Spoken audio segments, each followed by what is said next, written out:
இன்றைக்கி ஹேமஸ்டிக்கு வந்து special class வச்சுட்டாங்க. அக்கா வீட்டில் போயிட்டு மாவுலாம் எடுத்துகிட்டு வந்துட்டேன். தோசை சுட தோசைலாம் வேணாம், எனக்கு டீ மட்டும் போதும்னு சொல்லிட்டாளா.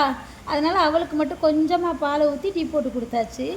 இன்றைக்கி என்னன்னே தெரில, எனக்கு ஒரே வீசிங், நைட்டு ஃபுல்லாக இருமல், காலையில் எந்த வேலையுமே செய்ய முடியல. நான் வேலை செய்கிற இடத்துல அந்த சிம்னி ஒர்க் ஆகலையா, அந்த புகை ஒத்துக்கலை போல, ரொம்ப கஷ்டமாக போச்சு. சரி, அதுக்காக பிள்ளைய பட்னியாக அனுப்ப முடியாதுல்ல அப்படின்னு சொல்லிட்டு தோசை சுட்டுக்கிட்டு இருந்தா. எனக்கு தோசையே வேணான்னு சொல்லிட்டு லேட் ஆகிடுச்சின்னு கிளம்பி போயிட்டான்.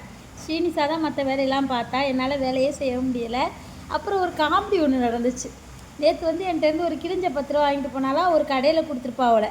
அவள் விரித்து பார்த்துட்டே உள்ளே போட்டுட்டாளாம். இனிமேல் 10 ரூபா 20 ரூபாலாம் கிழிஞ்சிருச்சுன்னா என்னைகிட்டே கொடுமா, நான் மாற்றிக்கிறேன் அப்படின்னு சொன்னாலும் அதையும் திட்டினேன்.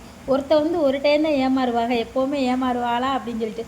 அப்போ உன்னையும் தானே ஒருத்தர் ஏமாத்திருக்கா அப்படின்னு திருப்பி என்னிட்ட கேட்டாள். என்ன சொல்கிறதுனே எனக்கே தெரியல. அதோட அவளே அவளுக்கு தோசையை கட்டிக்கிட்டு அவள் அக்காவுக்கும் தோசை எடுத்துக்கிட்டு அவள் ஸ்கூலுக்கு கிளம்பிட்டாள். என்னால் முடியவே இல்லை, வீசிங் ட்ரபுள். அதோட கொஞ்சம் நேரம் ரெஸ்ட் எடுத்துகிட்டு மற்ற வேலையை பார்த்துட்டு வேலைக்கு கிளம்பலான்னு சொல்லிட்டு படுத்துட்டேன். வீடியோ பிடிச்சிருந்தா லைக் பண்ணுங்கள்.